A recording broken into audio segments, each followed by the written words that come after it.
Hi hello ಎಲ್ರಿಗೂ ನಮಸ್ಕಾರ. Welcome back to my channel. ನಾನು ವಿನೋದ. ಸಂಜೆ ಊಟಕ್ಕೆ ಅಂತ ಅಂದ್ಬಿಟ್ಟು ಚಿಕನ್ ಬಿರಿಯಾನಿ ಮಾಡೋಣ ಅಂದ್ಬಿಟ್ಟು ಎಲ್ಲ ರೆಡಿ ಮಾಡಿ ಇಟ್ಕೊಂಡಿದ್ದೀನಿ. ಭಾನುವಾರ ಅಲ್ವಾ, ಬೆಳಗ್ಗೆನೆ ಮುದ್ದೆ ಮಾಡಿ ಫ್ರೈ ಮಾಡಿ ಊಟ ಮಾಡ್ಕೊಂಡಿದ್ವಿ. ಇದು ಸಂಜೆ ಊಟಕ್ಕೆ ಮಾಡ್ತಾ ಇರೋದು. ಇನ್ನೊಂದು ಸ್ವಲ್ಪ ಚಿಕನ್ನು ಎತ್ತಿಟ್ಕೊಂಡು ಬಿರಿಯಾನಿ ಮಾಡ್ಕೊಳ್ಳೋಣ ಮಕ್ಕಳಿಗೆ ಅಂತ ಅಂದ್ಬಿಟ್ಟು ಮಾಡ್ತಾ ಇರೋದು. ಅಷ್ಟರಲ್ಲಿ ಕಾವಿನ್ ಫ್ರೆಂಡ್ಸ್ ಬಂದ್ರು. ಹಳೆ ಮನೆ ಹತ್ರ ಇದ್ದವರು ಅವರು ಇವತ್ತು ಬಂದಿದ್ದಾರೆ ಹೈದರಾಬಾದಿಂದ. ಕಾವಿನ್ ಕ್ಲೋಸ್ ಫ್ರೆಂಡ್ಸು, ತುಂಬಾ ವರ್ಷಗಳಿಂದ ಇಲ್ಲ, ಇವಾಗ ಇದರ ಹೋಗಿದ್ದಾರೆ ಅವರು. ಹಂಗೆ ನಮ್ಮನ್ನೆಲ್ಲ ಮಾತಾಡ್ಸ್ಕೊಂಡು ಹೋಗೋಣ ಅಂತ ಬಂದಿದ್ದಾರೆ. ಅವರು ಹಂಗೆ ತಿನ್ಕೊಂಡು ಹೋಗ್ತಾರೆ ಅಂತ ಅನ್ಬಿಟ್ಟು ಮಾಡ್ತಾ ಇದ್ದೀನಿ. ಈಗ ಸ್ಟವ್ ಹಚ್ಚಿ ಒಂದು ಪಾತ್ರೆ ಇಟ್ಕೊಂಡು ಅದಕ್ಕೆ ಸ್ವಲ್ಪ ನೀರ್ ಹಾಕಿ, ಒಂದು ಪಲಾವ್ ಎಲೆ, 2 ಲವಂಗ, ಸ್ವಲ್ಪ ಕಸ್ತೂರಿ ಮೇಥಿ ಹಾಕಿ ನೀರ್ ಕಾಯೋದಕ್ಕೆ ಇಡ್ತಾ ಇದ್ದೀನಿ. ಈಗ ಐಟಮ್ಸ್ ಏನೇನ್ ಬೇಕು ಅಂತ ನೋಡ್ಕೊಳ್ಳೋಣ.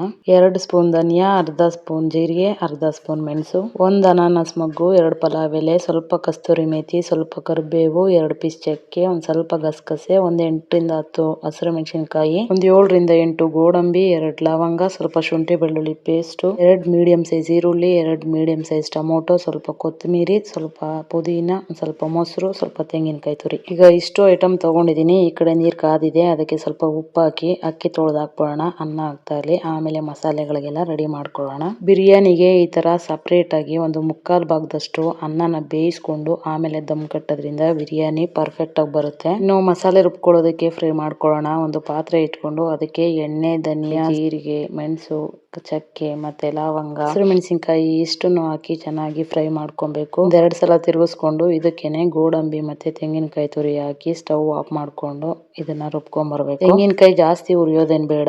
ಸ್ಟವ್ ಆಫ್ ಮಾಡ್ಕೊಂಡು 2 ಸಲ ತಿರುಗಿಸ್ಕೊಳ್ಳಿ ಸಾಕು. ಈ ಕಡೆ ಅನ್ನ ಕೂಡ ಬೇಯ್ತಾ ಇದೆ. ಮಸಾಲೆನ ತುಂಬಾ ನುಣ್ಣಗೇನ್ ಬೇಡ, ತರ್ತರಿ ಇದ್ರೂ ಪರವಾಗಿಲ್ಲ, ತೀರಾ ತರ್ತರಿನೂ ಬೇಡ, ಮೀಡಿಯಂ ಇದ್ರಲ್ಲಿ ರುಬ್ಕೊಳ್ಳಿ. ಖಾರಕ್ಕೆ ಹಸಿರು ಮೆಣಸಿನಕಾಯಿ ಜಾಸ್ತಿ ತಿನ್ನೋರು ಇನ್ನೊಂದ್ 2 ಹಾಕೊಂಡ್ರು ಪರವಾಗಿಲ್ಲ. ಇದಕ್ಕೇನೆ ಇವಾಗ ಪುದೀನ ಮತ್ತೆ ಕೊತ್ತಂಬರಿ ಹಾಕಿ ಅದಕ್ಕೆ ಸ್ವಲ್ಪ ನೀರ್ ಹಾಕಿ ನುಣ್ಣಗೆ ರುಬ್ಕೊಂಡ್ ಬರ್ತೀನಿ. ಈಗ ಈ ಖಾರಕ್ಕೇನೆ ಸ್ವಲ್ಪ ಚಿಲ್ಲಿ ಪೌಡರ್ ಸೇರಿಸ್ತೀನಿ ನಾನು ಒಗ್ಗರಣೆ ಮಾಡ್ಬೇಕಾದ್ರೆ, ಹಂಗಾಗಿ ಖಾರ ಕಡಿಮೆ ಹಾಕಿದೀನಿ. ಈಗ ರುಬ್ಬಿದೆಲ್ಲ ಆಗಿದೆ. ಈಗ ರೈಸ್ ಕೂಡ ಆಗಿದೆ, ಸಪರೇಟ್ ಆಗಿ ತೆಗೆದು ಇಟ್ಕೊಂತಾ ಇದೀನಿ. ಯಾಕಂದ್ರೆ ಅದ್ರಲ್ಲೇ ಬಿಟ್ರೆ ಬಿಸಿನೀರಲ್ಲಿ ಬೆಂದೋಗುತ್ತೆ ರೈಸ್, ಹಂಗಾಗಿ ಒಂದ್ 3/4% ಬೆಂದಿರ್ಬೇಕಷ್ಟೇನೆ. ಈ ಕಡೆ ಸ್ಟವ್ ಹಚ್ಚಿ ಒಂದು ಕುಕ್ಕರ್ನ ಇಟ್ಕೊಂಡು ಅದಕ್ಕೇನೆ ಇವಾಗ ಎಣ್ಣೆ ಮತ್ತೆ ತುಪ್ಪ 2 ಕೂಡ ಸೇರಿಸ್ಕೊಳ್ತಾ ಇದೀನಿ. ಇದು ಸ್ವಲ್ಪ ಕಾಯಿದ್ಮೇಲೆ ಮಸಾಲೆ ಐಟಮ್ಗಳು ಅಂತಂದ್ರೆ 1 ಅನಾನಸ್ ಬಗ್ಗು, 2 ಪಲಾವ್ ಎಲೆ, 3 ಲವಂಗ ಹಾಕಿ ಚೆನ್ನಾಗಿ ಹುರ್ಕೊಳ್ತಾ ಇದೀನಿ. ಇದಕ್ಕೇನೆ ಈಗ ಈರುಳ್ಳಿನ ಹಾಕಿ ಚೆನ್ನಾಗಿ ಬಾಡಿಸ್ಕೊಳ್ತಾ ಇದೀನಿ, ಅಂದ್ರೆ ಫ್ರೈ ಮಾಡ್ಕೋಬೇಕು ಎಣ್ಣೆಲಿ. ಇದಕ್ಕೇನೆ ಇವಾಗ ಶುಂಠಿ ಬೆಳ್ಳುಳ್ಳಿ ಪೇಸ್ಟ್ ಕೂಡ ಹಾಕಿ 1-2 ಸಲ ತಿರುಗಿಸ್ಕೊಂಡು ಹಸಿ ವಾಸನೆ ಹೋಗೋವರೆಗೂ ಕರಿಬೇವು ಮತ್ತೆ ಟೊಮೊಟೊನ ಹಾಕಿ ಚೆನ್ನಾಗಿ ಫ್ರೈ ಮಾಡ್ಕೊಂಡು, ಅದಾದ್ಮೇಲೆ ಚಿಕನ್ ಹಾಕಿ ಅದನ್ನು ಕೂಡ ನೀರ್ ಬಿಟ್ಕೊಳ್ಳೋವರೆಗೂ ಸ್ವಲ್ಪ ಹೊತ್ತು ಮುಚ್ಚಿಟ್ಟು ಬೇಯಿಸ್ಬೇಕಾಗುತ್ತೆ. ಇದಕ್ಕೇನೆ 1 ಸ್ಪೂನ್ ಆಗುವಷ್ಟು ಅರಿಶಿನ, ಸಣ್ಣ ಸ್ಪೂನ್ ತಗೊಂಡಿದೀನಿ ನಾನು. ಇದು ಸ್ವಲ್ಪ ಉಪ್ಪು ಹಾಕಿ ಮೀಡಿಯಂ ಫ್ಲೇಮ್ ನಲ್ಲಿ ಇಟ್ಕೊಂಡು ತಿರುಗಿಸ್ಕೊಳ್ಬೇಕು, ಯಾಕಂದ್ರೆ ತಳ ಅಂಟುತ್ತೆ ಜೋರಾಗಿಟ್ರೆ. ಈಗ 1-2 ಸಲ ತಿರುಗಿಸ್ಕೊಂಡು ಒಂದು ಪ್ಲೇಟ್ ಮುಚ್ಚಿ ನೀರ್ ಬಿಡೋವರೆಗೂ ಸ್ವಲ್ಪ ಹೊತ್ತು ಬಿಡಬೇಕು. ಈಗ 10 ನಿಮಿಷ ಆಗೋವರೆಗೂ ನಾನು ಇಲ್ಲಿ ಫ್ರೆಂಡ್ಸ್ ಬಂದಿದ್ರು ಅಂತ ಹೇಳಿದ್ನಲ್ವಾ, ಅವ್ರ ಜೊತೆ ಒಂದು 10 ನಿಮಿಷ ಮಾತಾಡ್ಕೊಂಡು ಕುಂತಿದ್ದೆ. ಅಷ್ಟರಲ್ಲಿ ಚಿಕನ್ ಅಲ್ಲಿ ನೀರೆಲ್ಲ ಬಿಟ್ಕೊಂಡಿತ್ತು. ಇವಾಗ ಬಂದು ರುಬ್ಬಿರೋ ಖಾರನ ಹಾಕಿ, ಖಾರನು ಕೂಡ ಸ್ವಲ್ಪ ಎಣ್ಣೆಯಲ್ಲಿ ಹುರ್ಕೊಳ್ಬೇಕು. ಅವಾಗ್ಲೇ ಹುರಿದಿದೀವಿ, ಜಾಸ್ತಿ ಹುರಿಯೋ ಅವಶ್ಯಕತೆ ಏನಿಲ್ಲ. ಅದಕ್ಕೇನೆ ಇವಾಗ ಜಾರ್ ತೊಳೆದಿದ್ ನೀರನ್ನ ಹಾಕಿ ಮೇಲೆ 1 ಗ್ಲಾಸ್ ಅಷ್ಟು ನೀರನ್ನ ಹಾಕಿ ಕುದಿಯೋದಕ್ಕೆ ಬಿಡಬೇಕು. ಕುದಿಬೇಕಾದ್ರೇನೆ ಕೊತ್ತಂಬರಿ ಪುದೀನ ಎಲ್ಲ ಹಾಕ್ಬೇಕು. ಲಾಸ್ಟ್ ಅಲ್ಲಿ ಸ್ವಲ್ಪ ಮೊಸರು ಹಾಕ್ತಾ ಇದೀನಿ, ನೀಟಾಗಿ ಮಿಕ್ಸ್ ಮಾಡ್ಕೊಂಡು ಅದು ಸ್ವಲ್ಪ ಹೊತ್ತು ಕುದಿಯಕ್ಕೆ ಬಿಡ್ತೀನಿ. ಈಗ ಒಂದು 5 ನಿಮಿಷ ಕುದ್ದ ಮೇಲೆ ಇದಕ್ಕೇನೆ ಇವಾಗ ಗರಂ ಮಸಾಲ, ಚಿಕನ್ ಮಸಾಲ, ಬಿರಿಯಾನಿ ಮಸಾಲ ಎಲ್ಲಾನು ಕೂಡ ಒಂದು ಅರ್ಧ ಟೀ ಸ್ಪೂನ್ ಹಾಕೊಬೇಕು. ಆಮೇಲೆ ಬರೀ ಧನಿಯಾ ಪೌಡ್ರು, ಚಿಲ್ಲಿ ಪೌಡ್ರು 2 ಸೇರಿಸ್ಕೊಂಡು ಮಿಕ್ಸ್ ಮಾಡಿ ಇನ್ನೊಂದು 5 ನಿಮಿಷ ಕುದಿಸ್ಕೊಂಡು ಲಾಸ್ಟ್ ಅಲ್ಲಿ ನಾವೇನ್ 3/4% ಅನ್ನ ಬೇಯಿಸಿ ಇಟ್ಕೊಂಡಿದ್ವಿ ಅದನ್ನ ಹಾಕಿ ನೀಟಾಗಿ ದಮ್ ಕಟ್ಟಬೇಕು. ಅದ್ರ ಮೇಲೆ ಏನಾದ್ರೂ ಒಂದು ಭಾರ ಇಟ್ಬಿಡ್ಬೇಕು.